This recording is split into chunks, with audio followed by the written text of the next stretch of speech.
Assalamu alaikum and welcome back. This is class 2 of our Foundations of Islamic Herbalism course, and I'm your instructor, Nadia. Okay, let's get started. So, this past week, for your medicine making activity, which was an optional activity, we made infused oils. So, let's talk about infused oils and what they're for. So making infused oils, well, firstly, an infused oil is a base for topicals, right? So if you want to make a lip gloss, or if you want to make a lotion or a balm or a salve, you need a base, and usually the bases are oils. So what we made today was the base for a topical that we're going to make in about 4 weeks together, inshallah. Now, sometimes you can buy your oils already made. For instance, you can go to a bulk, herbal supply company and buy a peppermint oil, not the essential oil, but just a peppermint oil with carrier oil. Or you can buy a lavender oil or something of that nature. But this method that we did this past week is actually making our own oils from scratch, which is really good, especially if you want to, get into product making professionally, and even if you just want to make batches at home. This is really good because, for one, they're super easy to make, and then for two, if you're making them professionally, you kind of create and own your whole process. It's something different when you buy a really good tasting macaroni and cheese, for instance, from the store, and it's good, but it's a different type of thing when you make your own from scratch. So this part of medicine making I really love because this is like making your medicines from scratch. Now, how you make an infused oil is you basically take a mason jar or any type of jar, glass jar that you have, and you put your herbs in it, your herbs of choice, and then you pour the oil on top of it and you allow it to macerate, which just means to soak for 4 to 6 weeks in that carrier oil. Now, light oils extract the best. So, jojoba oil, grapeseed oil, even olive oil. Castor oil is really good because castor oil, now I'm not saying to extract in, but it's good as a topical because, for one, it's believed that castor oil actually drives the other beneficial herbs and essential oils down deep into the skin and to the tissues.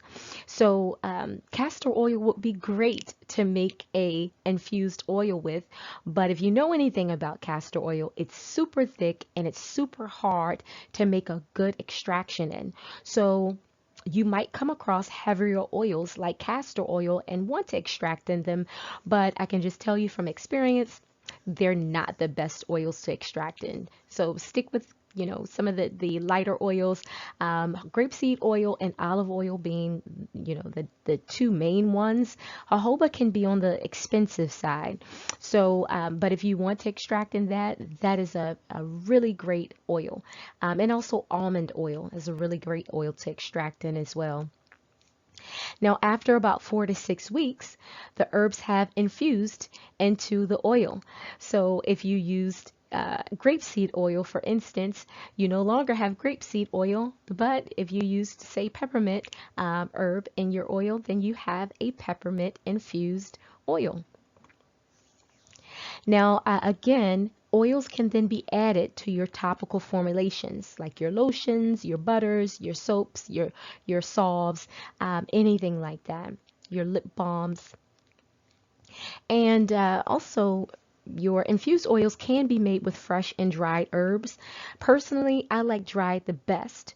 Again, I make products for retail. And so, what I find with fresh herbs, you have to be very careful because fresh herbs have a lot of water content. And as we know, oil and water don't necessarily mix. So, you can introduce water into your preparation, which then can set a really, rich environment for mold. So I don't like to use fresh herbs in my preparations that I'm selling. But if you want to do fresh herbs, if you're just making batches of stuff that you know you're going to use quickly and it's just for your family or your friends, then you can experiment with fresh herbs. They make really good infused oil extracts.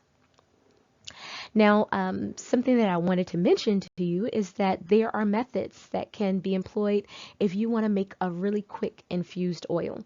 Because this method that we're learning in this class, it's called the folk method, which is just the traditional method. It's what we believe our ancestors or the people who have came before us have done when they were making medicine. They just put it in jars, let it sit, sometimes sit out in the sun for 4 to 6 weeks, and then they have an infused oil. Now, we have certain technologies that we can use to make a quicker medicine at home. So I'm going to talk to you about some of those now. So the first method is the double boiler method. So you can use this method, and it's really easy. You can do it right over top of the stove. Basically, all you need is one pan. You fill it up with a little bit of water, and you put the next pan on top of that with your oil and with your herbs, and you just put it on low heat. And you can let it sit for as long as you like. It can be, a few hours to a few days, up to 3 days, just to get a nice, strong, infused oil from it. Of course, you will definitely want to keep checking on it. Some safety precautions is don't leave it, on overnight. I don't personally use this method, and I'll tell you why. It's the same reason why I don't personally care for fresh herbs when I make infused oils, because the steam from the pot on the bottom can rise up, and then that precipitation, it falls back down. It can introduce water into the mixture. Some herbalists, again, the herbalism, something that I want you to remember is that herbalism is an art and it is a science. So you might go to another class and sit with another herbalist in the future, and they may tell you something completely different. It's based upon their preference. And again, once you kind of learn the framework, you understand what works best for you, and you use kind of your own rationale, and understand again what works for you and what works for your product and what you want to present into the world, then you can kind of modify that.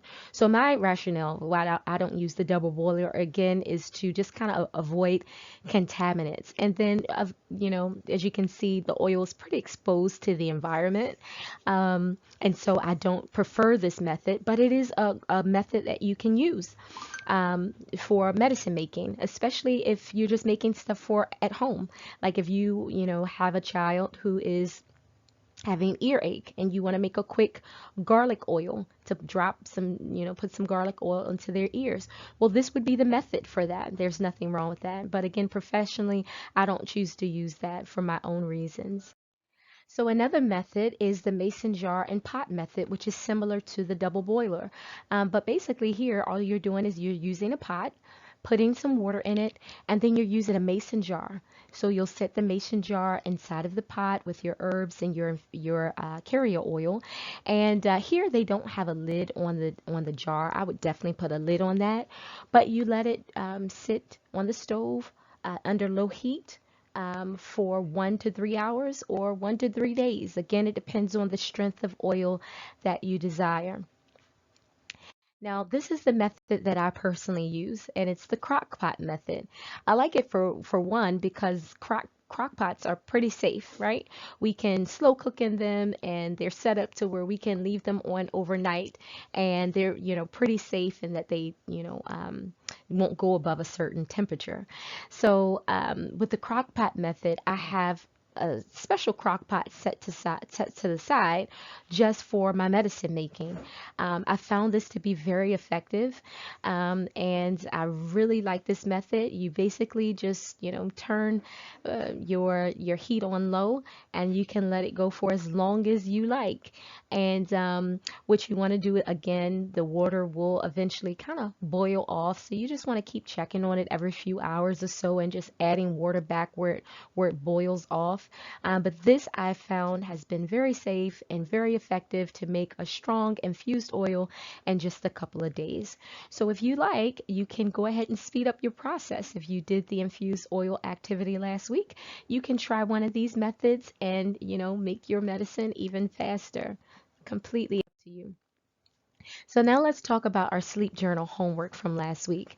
So I had a few messages, and I just want to clarify that every week, please look inside of your download section because there will be attachments there that you will have to download and print out.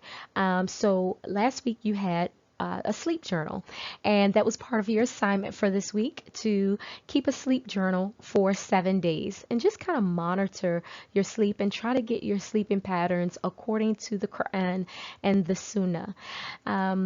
Again, you can go and download it. Now, I have made a second version available for this, and I'll tell you why.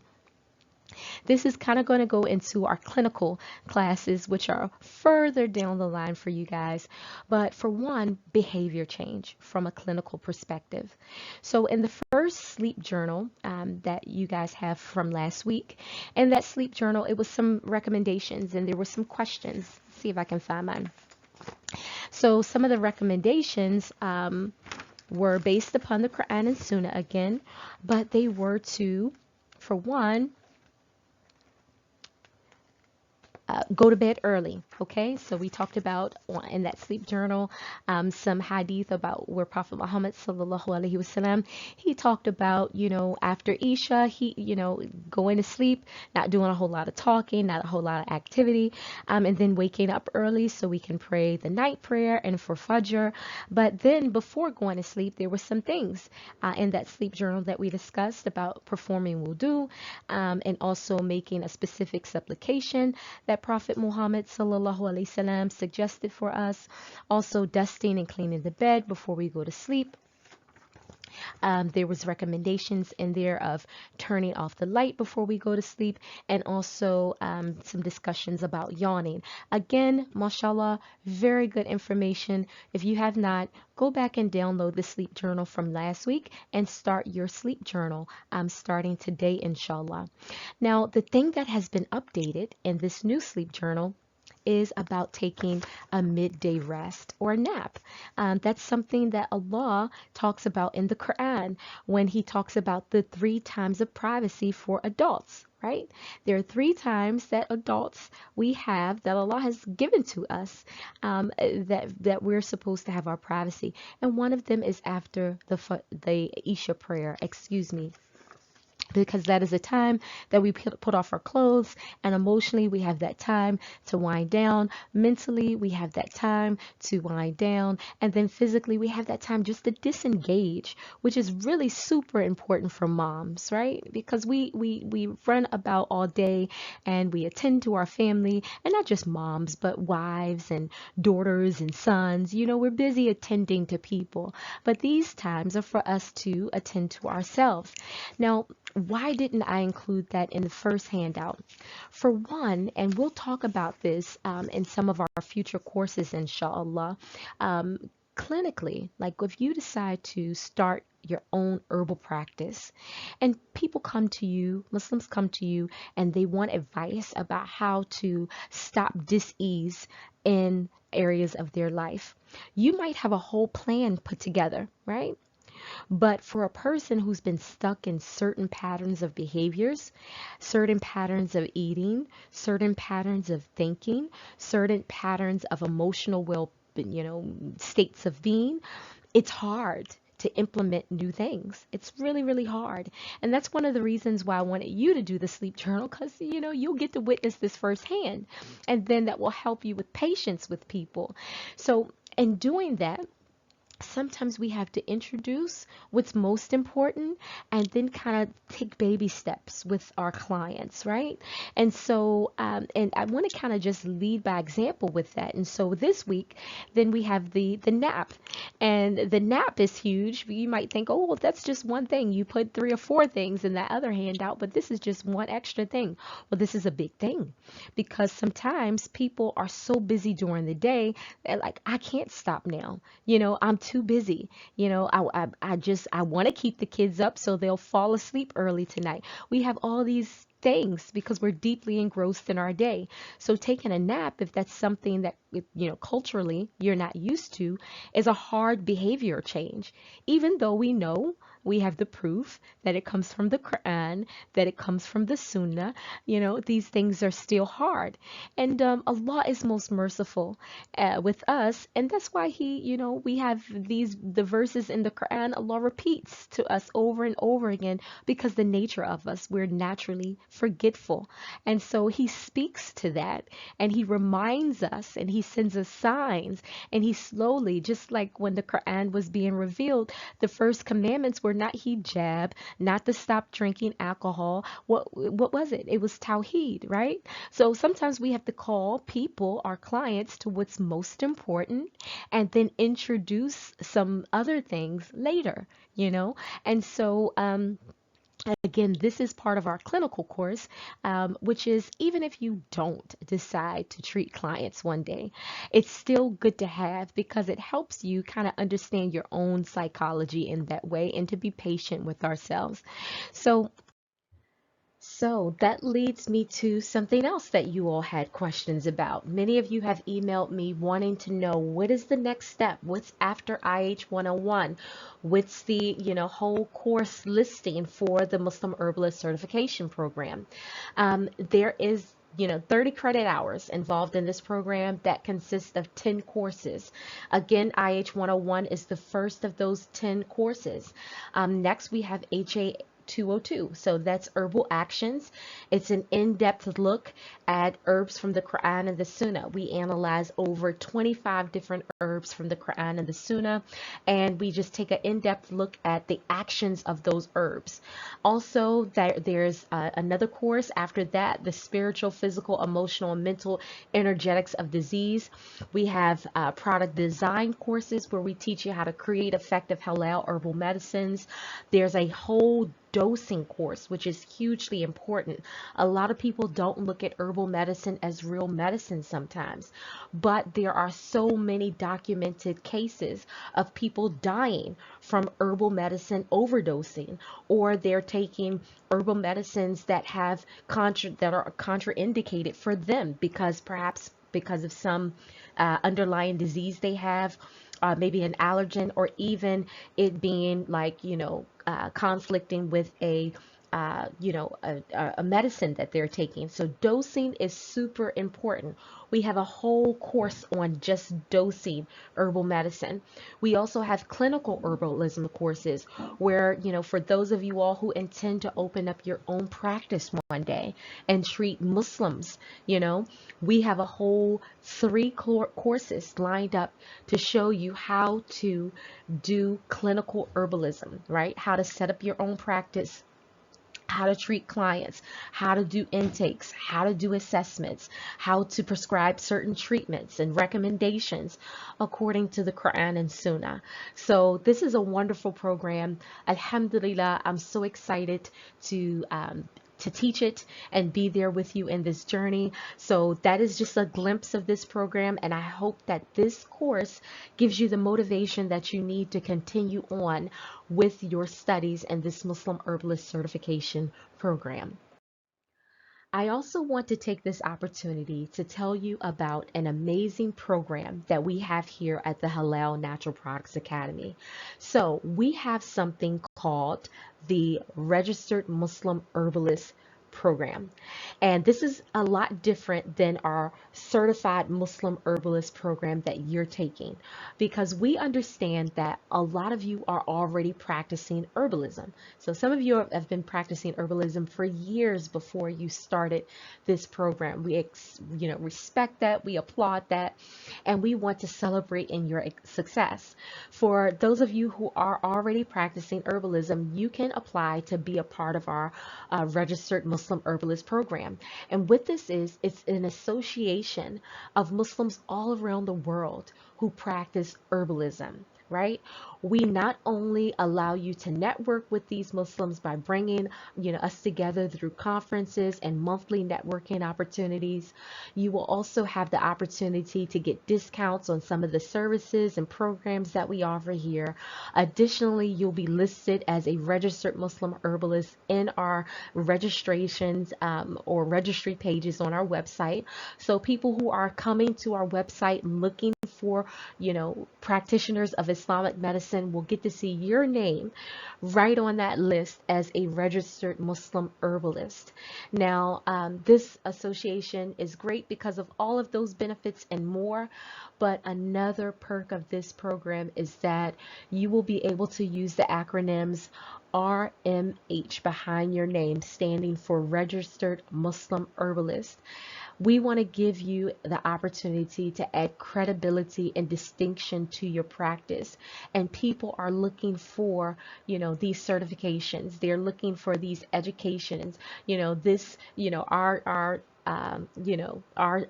seal on your website, as well as our acronyms behind your name, is going to make a huge difference when people start to realize that Islamic medicine is the best medicine. And people are starting to realize that now. So I definitely encourage you to look into becoming a registered Muslim herbalist with us. We would love to have you as a part of this organization, and it's something that you can be a part of now while you're completing your Muslim herbalist certification program. You can be a registered Muslim herbalist right now. Again, you can go to our website at halalnaturalproductsacademy.com, and you can learn more, and you can even sign up for that program today. So let's go ahead and start our lesson for today. Herbalism 101, making topical medicines. We're going to talk about balms, creams, and lotions. So what are topicals? Topicals are herbal medicines that are applied to the skin. They can include creams or lotions, butters, salves, and the like. So let's talk about creams. Okay. Now, a cream or a lotion is a mixture of infused oil and water. Very simple. Oil and water. Now, it sounds very simple, but this is actually a tricky process because, as we know, oil and water don't mix. Okay, and so there is a fine balance that you have to use when you're whipping up a nice lotion. Okay, and natural creams and lotions, so you can preserve your creams and your lotions with additives. You can put things in it that will preserve it and keep it, lasting longer. But if you're making a natural cream or lotion, usually the rule of thumb is they're only, good in the refrigerator. They have to be refrigerated for about 4 weeks. And then you have to throw them out because they can mold because of all of that water content. And basically you make a cream just by mixing your cream, you're mixing your infused oil and your water together in a blender and just mixing it up really fast. And again, that's that fine balance, of just the right amount of your infused oil and just the right amount of water. The trial and error that is completely your job. I can't help you with that one because I don't make creams. I do know how to make creams.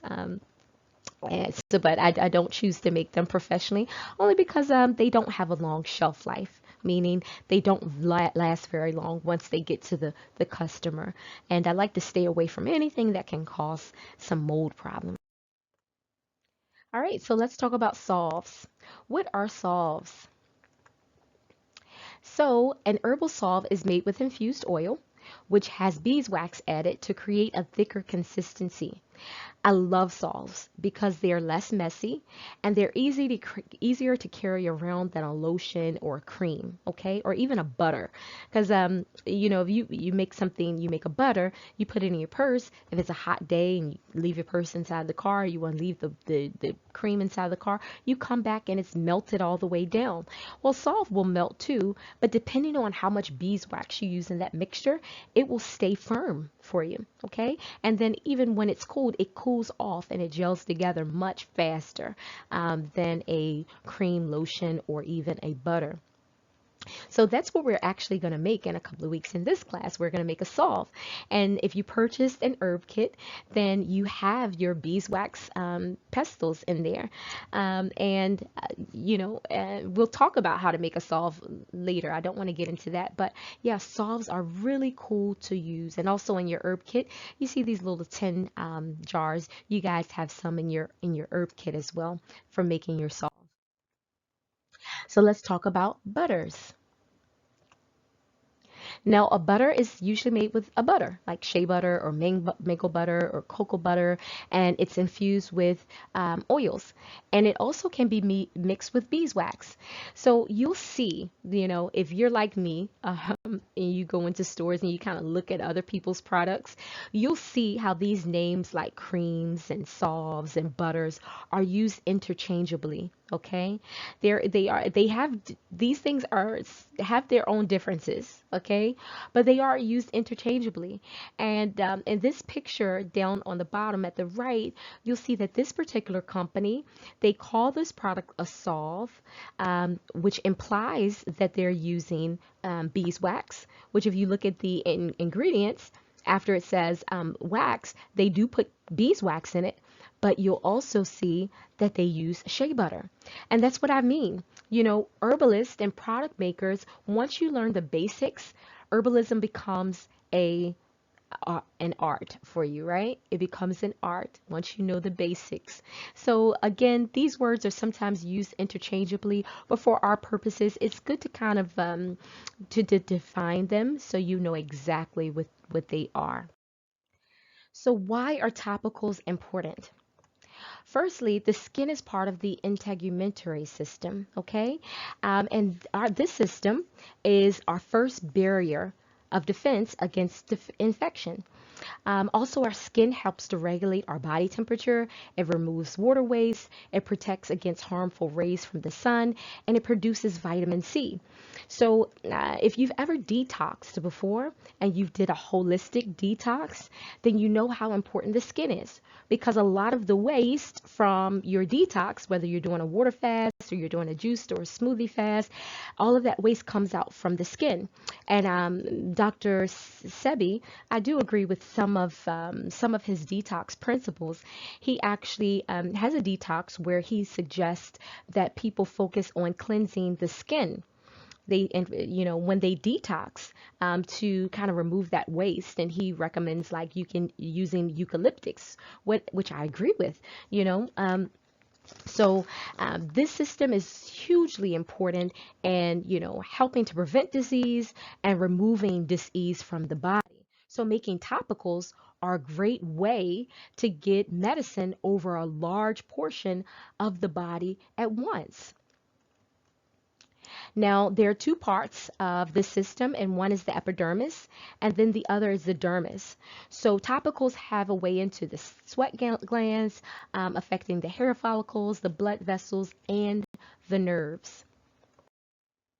So here are just some product as design ideas that for topicals that come from some products that I personally make. I personally make a balm, right? Or you could call it a butter because I actually use shea butter in it. So let's call it a butter. And this butter actually has over 25 uses. Now, it can be used for hemorrhoids, it can be used for arthritis pains. I believe I showed it to you in the first class, right? It was the one that I made for my mom. Yeah, just over the years, a lot of customers would come to me and say, I know it's for this, but my baby had a diaper rash, and I looked at the ingredients and it looked like it would be good for it, and I used it and it worked. So, I started to test out these things that were coming in. So again, it has over 25 uses, and one of them that we found was that it's great for reducing a fever. So, one of the remedies in the Sunnah, when a person is suffering from a fever, is to give them a cool bath, right? You don't want to do a shockingly cool bath. You have to kind of, be very wise and patient with how you do it. But say your child has a fever, may Allah protect them for that, or someone has a fever, and you want to get the fever down quickly. Prophet Muhammad sallallahu alaihi wasallam said that a fever is like a breath from the hellfire, and it can be quenched or cooled with water.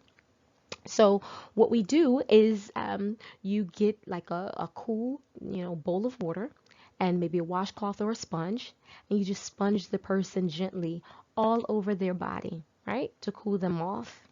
Now, what I found, you dry them off, of course, but what I found is that, the balm that I made, you put it all over their body afterwards, under their arms, on their face, under their feet, just everywhere, everywhere that their skin. And then what I do is I wrap them up. So I'll get them, one of my children dressed, put them in a blanket or under a blanket, and that fever, subhanAllah, goes right down. And that balm actually has black seed in it too, which we know Prophet Muhammad sallallahu alaihi wasallam said that in that seed is a cure for everything except for old age and death. So alhamdulillah, I found that to be very effective in taking down a fever. So that's just an example of how you can make a topical for medicinal purposes, and it be very effective because it covers like a large area of the body. Just a little plug that I want to plug in here as well is that I know that some of my students in this course, you guys are coming from different backgrounds. You've told me that you've gotten certificates in other areas and things like that. Okay, what I'd like to tell you is that for some students who study homeopathy in particular, I have also studied homeopathy. And I want to say that a lot of their approaches to healing are against the Quran and Sunnah. So, for instance, a homeopath may suggest a remedy that has warming herbs in it, to treat the fever. And because they believe you treat like with like. So you have a hot disease, then you treat it with a hot herb or hot remedy. That is not, part of Islamic medicine. So, do want to let you know, and this is one of the reasons why we give the knowledge away for free, because sometimes you come from these disciplines and they contradict the Sunnah. Okay, so just want to let you know, a lot of principles in homeopathy should not be just freely taken. You should definitely examine it up against, the Quran and the Sunnah, because just in this example, Prophet Muhammad sallallahu alaihi wasallam, he was not a liar. He came with the truth, and he told us how to treat hot diseases, especially in reference to fever. And you don't treat them with like, you treat them with the opposite. So another product design idea for topicals is for ringworms and and other skin bacterias and funguses and things of that nature. Even herpes are good product design ideas, whether it be herpes 1 or 2. And so there's just so many implications for topicals that you can use them for. And in particular, with the base, the infused oil that we made from last week, you had the option, if you purchase an herb kit, to either use the black walnut herb, which we know is really good for treating like herpes and skin fungus and parasites and psoriasis, or you could have used the yarrow to make your infused oil with, which we know externally that one is really good for swelling or wound healing or blood clotting. So if you wanted to make a product that people could use for blood clotting, but you wanted to do it topically, which deep vein thrombosis or DVT is really common, especially with people in heart disease. So making a topical with maybe some yarrow that they can help. And with blood clotting, naturally, they can just rub it on where they think they may have a blood clot, would be super beneficial, and just an idea of how to design topicals, right? But again, this is this product design. This is kind of my thing. I love doing product design. Actually, I just got invited to be a consultant for a new company who is going to start some really cool products. I don't want to talk about it too much just yet, but pet care products. And So there's so many applications of using and designing products. And we're going to get into some product design and some courses that are coming up that are a part of this sort of certification program. So I hope that you guys will stick in there with the program and learn all of this beneficial information and use it to help yourself, your family, and the community. All right, so now it's time to look at some more of the divine signs of Allah. So please take out your garlic and elderberry if you have your kids. If not, you just can follow along with us. No worries. So again, we talked about this last week, but herbal actions. Herbal actions deals with how we classify herbs. So right now we're going to look at how garlic and elderberry are classified. So types of herbal actions with garlic. Before I get into that, you see this little book here on the screen. SubhanAllah, this book has been such a benefit to me and my family. I actually found this book at a thrift store, and I wanted to just mention this to you here that if herbalism is something that you'd like to really get into and study, you can find a lot of beneficial books at bookstores, or thrift stores rather, at thrift stores. I can't tell you. I mean, I think I have over, I don't know, I don't know, maybe 100 books that I've gotten that are about herbs from the thrift store.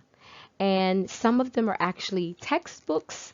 Some of them are just books like this that are just super beneficial, packed with a lot of information that I've picked up for $1 or $2 or $3 from a thrift store. So if this is something that you want to get into, definitely when you go into thrift stores after COVID-19 ends, inshallah, please go to the book section and see what's there. You'll find a lot of beneficial information. Now, this particular book, Garlic Nature's Super Healer, actually has over 100 actions for garlic. And I'll just read some of them to you. For one, it's anti-diabetic, helps with depression, helps with cysts, helps with coughs. So it's an immunomodulator, which means it modulates or it modulates the immune system. I mean, just so much. It helps with digestion. So yeah, I mean, it helps with fatigue, helps with tinnitus, ringing in the ear, antifungal, antibacterial, anti-cancer, helps with growing the hair. I mean, it's just so much. I mean, just pages and pages and pages of of just, you know, of just herbal actions in this book. And so it's amazing again what you can find in the thrift store. But some of the major herbal actions that we're going to focus on today with garlic is anti-inflammatory properties and anticoagulant properties, which means that it stops and slows blood clotting, and also it reduces like mucus and inflammation in the body. Garlic is amazing in that way. Allah has, and it's also antibiotic. Okay, and that's the first one I should have mentioned. And this is the main one that I use, as an herbalist, the main herbal action that I look for when I think about using garlic in a preparation. I have a garlic syrup that I make, and I call it golden garlic milk. It's made with garlic and turmeric. And I make this for its antibiotic properties, right? So if me and my children feel someone may be coming down with a cold or something like that, we pull out the golden garlic milk, and then it's really helpful in that way. Now, Allah made garlic in a special way, subhanallah. Now we know Prophet Muhammad sallallahu alaihi wasallam, this was one of the herbs that he said, we ate them, don't go to the masjid annoying people with that like heavily on your breath, that and onions. But he didn't say don't eat it. but because it has a lot of benefits in it. And again, the main benefit that I look for in this, or the main action, is the antibiotic action. And it's amazing because it's discriminatory, right? Most antibiotics, and I could go into a lecture on this, right? Um, but most antibiotics that are pharmaceutical antibiotics, they have been overprescribed since the 1970s, and they are, I believe, based upon my research and others, who are in this field, who study candida or yeast overgrowth. We believe that antibiotics is one of the overuse of antibiotics is one of the main causes of most diseases that this generation is experiencing. Why? Because most of us have been prescribed antibiotics since our youth. If something was wrong, we got sick, our parents would take us to the doctor, they would give us an antibiotic. In our teen years, we come down with a cold or a respiratory, problem, prescribe antibiotics. You get older, maybe you're getting some tooth work done at the dentist. Before that, if they think you have an infection, they prescribe some antibiotics. So, just overuse of antibiotics. And the antibiotics that they use today, again, most of it is only 15% plant medicine. The rest is just synthetics. And those go into the bodies, particularly the gut, and they kill everything. They kill most of the good bacteria and most of the bad bacteria. Now, garlic is amazing in this way because it is a natural antibiotic, but it's discriminatory. So when we eat it, or when we prepare a medicine with it and we use it, it's discriminatory. Allah has made it in the way that it goes in, and it goes specifically after the bad bacteria. Okay, garlic is amazing. Allah has made it an amazing sign from Him in that way. So let's talk about elderberry, okay?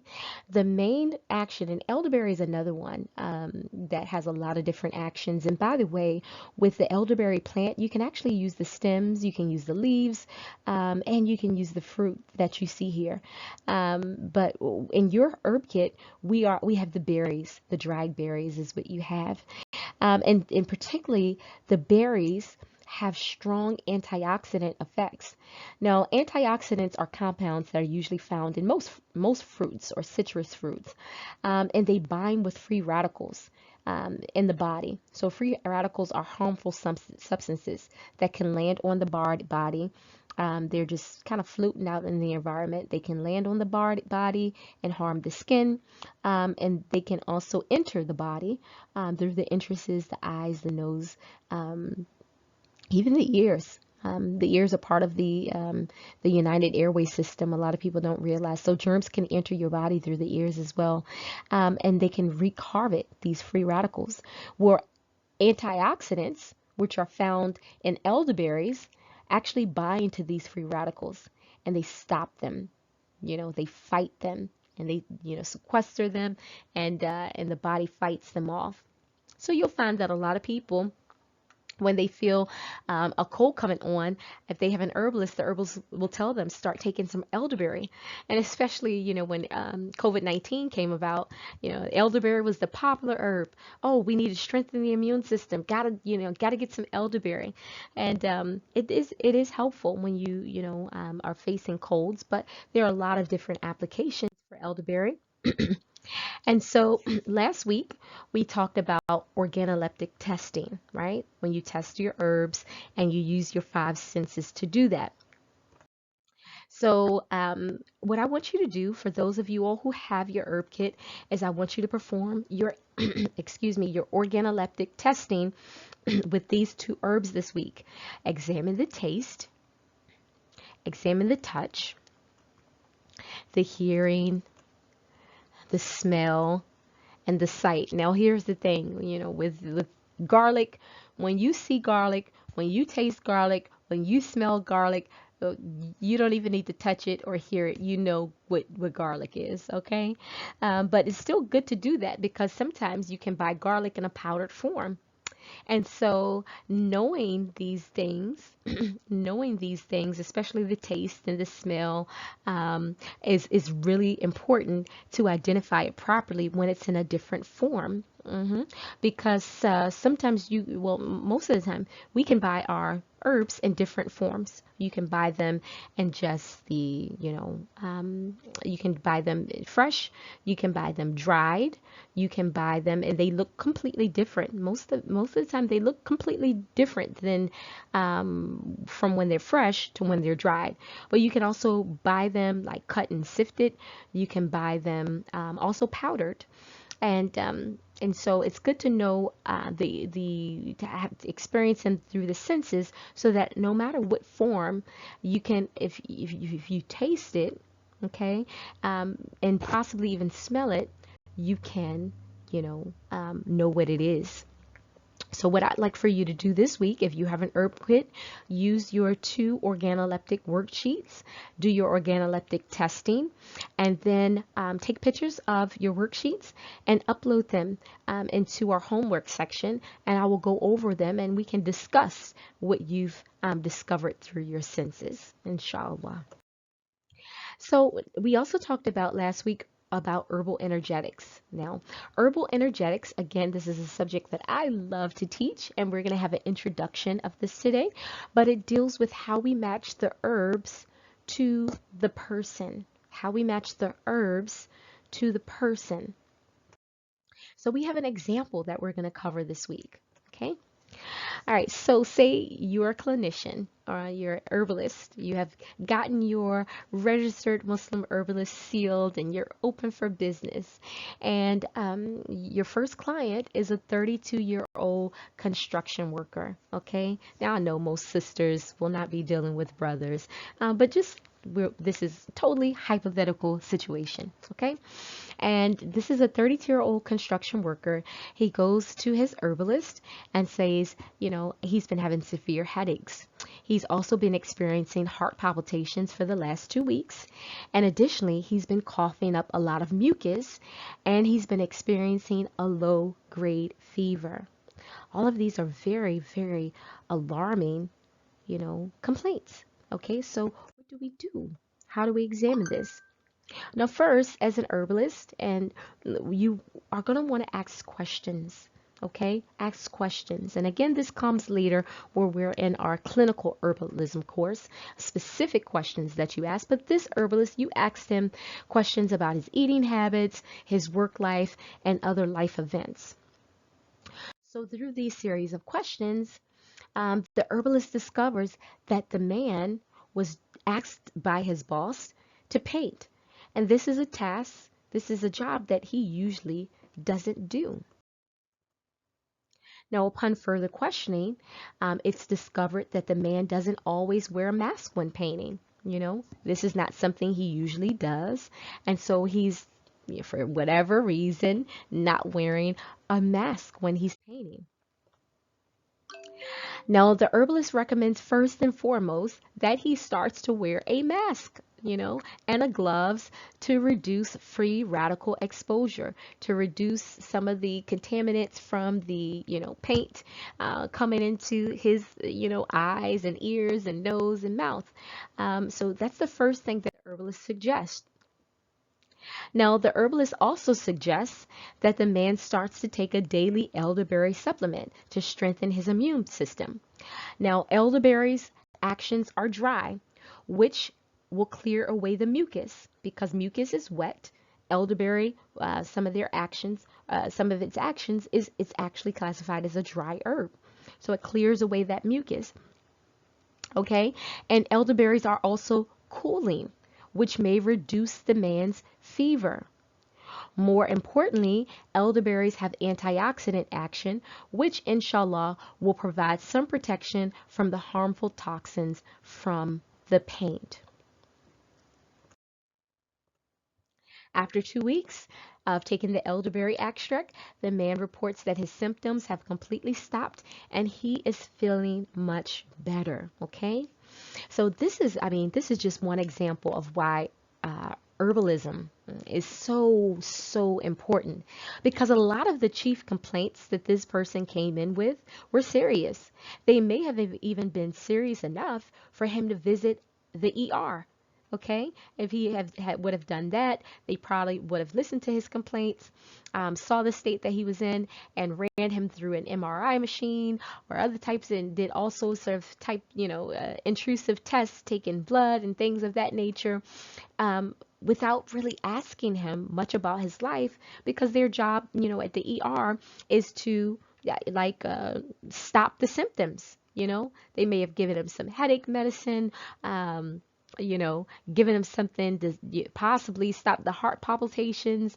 So they may have given him some things that he didn't necessarily need, all because, you know, they're not set up to really question and dig into your life and discover and things like an herbalist would, a clinical herbalist would. What their job is to stop your symptoms, make sure you're not at the door of death from how they perceive it. And then, excuse me, mashallah. And so, and then send you on your way and tell you to follow up with your primary care physician, right? But an herbalist has time to kind of sit down with you, ask you specific questions, and work with you to find something that's least intrusive, meaning it's not going to like intrude upon your body too much. So again, you can see the first thing the herbalist suggested, would have been is to wear the mask. Okay, something so simple, so easy, right? And then the second thing, just a little elderberry extract per day. Let's see how that works. Okay, clinical herbalism is so important. It saves on healthcare cost, and it also saves from putting our body through a whole bunch of, unnecessary stress. Okay, and opening us up to more dis-ease, and seeking treatment. So alhamdulillah, that is an example of herbal energetics. So let's talk about your herbal monograph assignment. So one of the requirements to successfully complete this course is to complete what's called an herbal monograph, okay? And basically, it's a case study of an herb. All right, so what you're going to do this week is you're going to choose the herb that you want to know more about, and you're going to post it on our community page along with a picture of it. So you can just go to Google, say for instance, you choose, I don't know, black seed, or you choose peppermint. Whatever herb you choose, you are going to go download a picture of it and put it in our community page and say, this is the herb that I choose.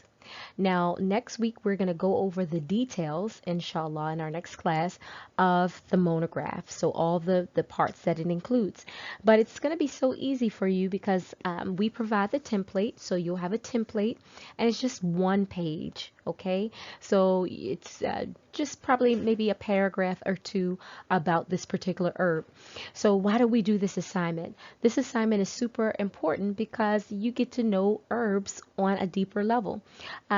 Herbalists, sometimes, people come and they want to know all about herbs, and they think that they have to have a whole portfolio of herbs that they know really well, right? But what I like to tell beginners is get to know at least 10 herbs in the beginning. Get to know them really, really well, what their actions are, their energetics are, how to use them for yourself and your family, and let each one of those herbs address one bodily system. So whether it is the immune system or the nervous system or the reproductive system, pick a herb for each system. So as you're picking your one herb for this week, think about what system you want to focus on, okay? And then pick a herb that specifically targets that system. And again, next class, I'm going to go over the template with you and just talk about, everything that will need to be in your herbal monograph assignment. So these herbal monographs, we're going to be collecting them from every class and doing an online gallery of herbal monographs. So Muslims all around the world will be able to go and learn about different herbs, and you're going to play a huge part in that by preparing your monograph for this gallery. So again, we'll talk in more detail about that in our next class, inshallah. So let's go ahead and talk about your assignments for this week. First, you'll have your assessment. Also due is your monograph activity. You'll also want to go ahead and complete your organoleptic worksheets for garlic and elderberry. And then last, you have two medicine making activities for this week. So you have your immune cider with garlic and also your water extract. So if you have any questions, feel free to reach out to me in our Facebook group or in our on our community page or by commenting, excuse me, under this video. And until our next class, Assalamu alaikum wa rahmatullahi wa barakatuh.